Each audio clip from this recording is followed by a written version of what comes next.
what I had to go through to build a business. In fact, there is nobody in this room, including Barbara, that has ever heard my story. And so I am very excited to share this with you. And my hope is to do a few things. I want to inspire you, I want to encourage you, and I want to do what the message title is, which is make sure that you never give up.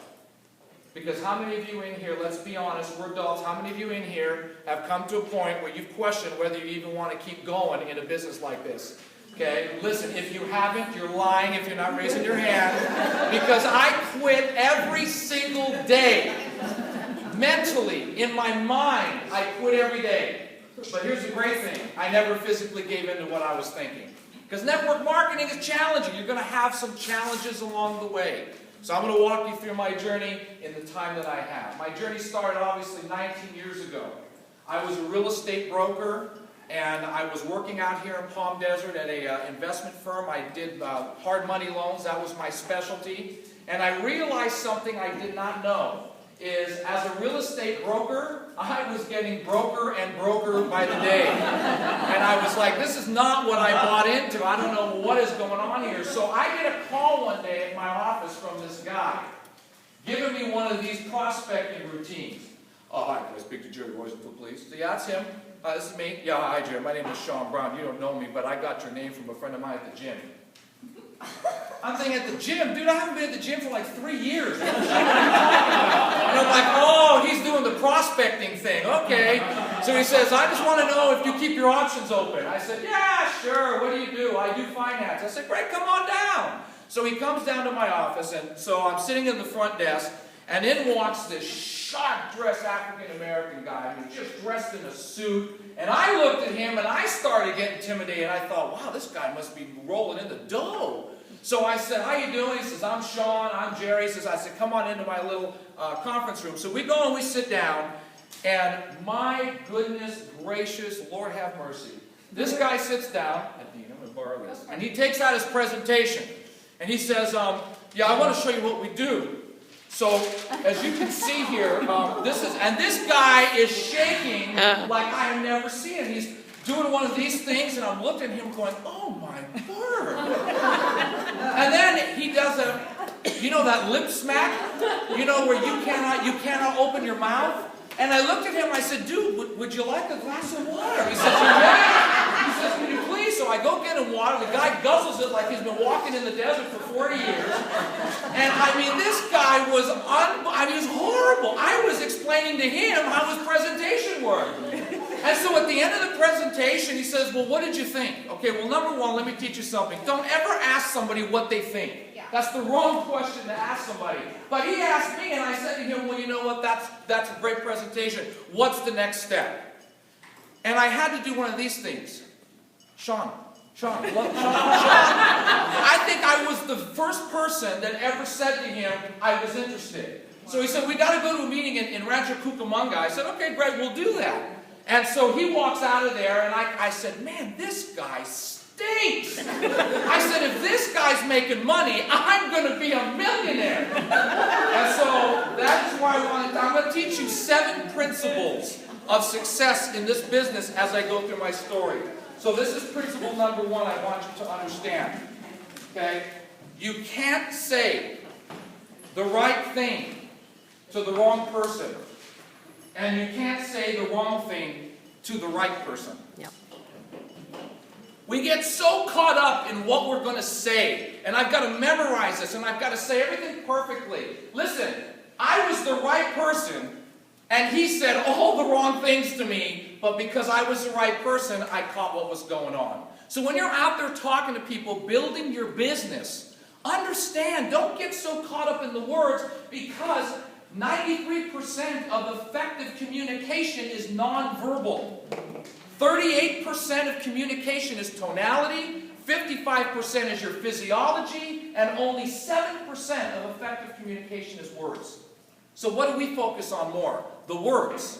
And that's the least of effective communication. So as bad as he was, I was the right guy. So I went to the meeting in Ontario. This was way back in 1992.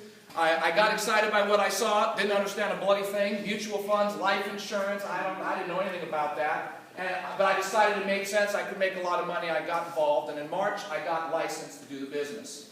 And of course, here's what happens. How many of you realize just how much your family and friends really love you? When you get into network marketing and they start telling you things like, you're going to talk about finances, you can't even rub two pennies together, who are you going to talk to? Who's going to listen to you? Thanks for the encouragement, really. So I said, obviously I can't count on my family and friends, so Sean and I decided to do, we had a brainstorm. We said, we're going to go do a financial education seminar. So we decided we're going to print out these flyers, and what we're going to do is we're going to go walk the streets of Cathedral City between 10 o'clock at night and 1 o'clock in the morning, passing out flyers on the doors of people's homes, so when they woke up in the morning, they'd have a flyer going, oh, a financial workshop, buddy, let's go to this.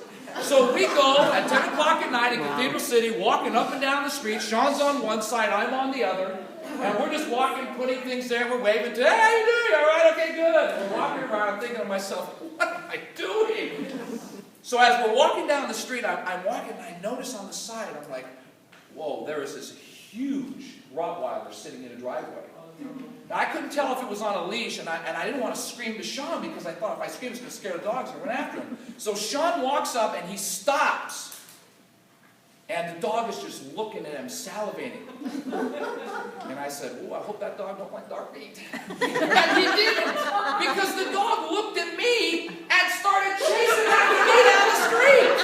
And here I am, look at this big old Rottweiler's coming at me at 11:30 at night. I'm running down the street. I mean, you've never seen a white guy run as fast as I did. Flying down the street, this guy had a wall, a brick wall. I had to jump up on this brick wall.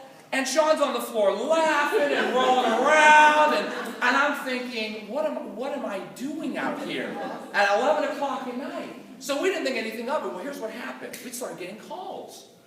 Hey, we're interested in coming. We found this flyer. We're interested in coming to your financial workshop. We're like, whoa.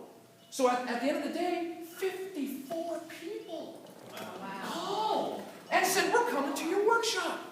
Wow! So we're already counting the money. Woo! We're going to be millionaires by this. Awesome. So I call my upline, George. George makes $500,000 a year. He lives in Rancho. He says, "Don't worry." So I'll tell you what, I'll come down and help you guys.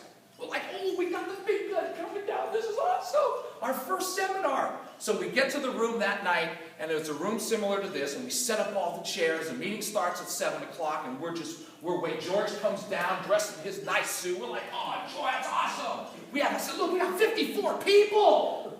Let me ask you a question. How many of you had parties where people confirmed? Okay? 54 people. They're going to show up. 6:30. Oh, they're coming. I know. They'll be here. 7 o'clock comes around. We have 6 people show up. Me, Sean, George, my parents, and his wife. That's who we have. Nobody showed up. 54 people, and Sean and I are upset. This stinks. I can't believe this. And you know what George told us to do? George says, well, you know what? Go do your presentation anyway. I says, for who? For you? You already know it. He says, yeah, but you know what? It's a great chance for you to practice. And so we got up there, begrudgingly did our presentation, and then afterwards sobbed our eyes out because we started doing the same thing most people do. I stink. Is this really for me? Should I really do this? I don't know. Well, let me give you principle number 2 to success in network marketing. If I can get my phone to work. Principle number 2 is this. Don't let the setbacks defeat you. Let your comeback redeem you. Don't let the setbacks defeat you. Let your comeback redeem you. Because let me tell you something. You're going to have parties where people are going to say they're going to be there and they're not. This is part of the journey. But you have to be willing to get up, brush yourself off, and keep moving forward. Because as you move forward, you get better and better every single time. So when I started out the business, I was living in a 300 square foot guest house in my best friend's property in the Palm Desert Country Club out here. 300 square feet. You know how big that is? Small. Not big. Okay, now I had this queen-size sofa sleeper that when I opened up my sofa sleeper, there was no floor left. So I would have to go from my door, jump onto my bed to actually get to my little bathroom. So I had a bathroom, I had a mini fridge, and 2 hot plates. And I don't know if you've ever tried to make pasta meals on 2 hot plates. It's like 10 hours, okay? And I started in this place. And so one day, my mom and dad decided to come down and see me. They haven't seen me for a while. They know I'm doing this pyramid thing. And they weren't one of my clients. They didn't want to, talk to me. They couldn't figure out how I could be teaching finances when I just bounced 2 checks at the bank. They thought it was insane. And so they come down, and at the time, because I was so broke, I didn't have a lot of food, I was 135 pounds, which obviously doesn't look very good. So I remember my mom knocking on the door, and she opens up the door. She hadn't seen me in probably 6 months. And she opens up the door, and she just stands there. And just does the mom look up and down. And she starts to cry, and she walks away. Well, that's encouraging. So then my dad comes in. And my dad is a very colorful man, and unfortunately, I cannot really say the things that came out of his mouth. And if all of you know my dad, he's from Argentina, he speaks with an accent, and it's hysterical when he says cuss words with an accent because they're actually funny. But I won't say that here. But what my dad did is he started cussing me up and down. You went to school to get a broker. You're a real estate broker. What are you doing this stuff? You're never going to make it, that. And he just went into me. Look at what you did to your mother. Look at you. Look at this. And then he stopped and he turned around and he started to walk out the door. And he turned around and he said the most damaging words that I've ever heard my father say to me. He says, I never thought, son, I would ever say this to you. But at this moment, I'm embarrassed to call you my son. Oh. And my dad walked out. I thought, and I stood there going, okay, they'll be back. And I'm looking at my watch and I hear the I thought, okay, they probably drove around the block. No, they drove home. And I remember sitting on my floor of my little 300 square foot apartment, little guest house. I was probably in the business 4 or 5 months, whipping out a can of tuna, because that's all I could afford to eat at the time, sobbing my eyes out that my dad was embarrassed to call me his son. Now, in that moment, I had a decision I had to make. And the decision was, do I do what I should do to please my family? Or do I do what my heart's telling me to do so I can chase my dreams? And I really believed that that was a defining moment in my business. And after praying, I decided that although my parents are going to be upset with me, I'm going to go pursue my dream because I felt in my heart it was what I needed to do. Now, my father did not talk to me for 2 months. When I went up to see my parents, he just didn't want to even tell you he was embarrassed. He talked to me. But nonetheless, you have people in your life that are just like my dad, and they're trying to rob you of what was given to you. And principle number 3 that I want to share with you to tie into that story is your dreams have to be bigger than the people who are going to try to steal them.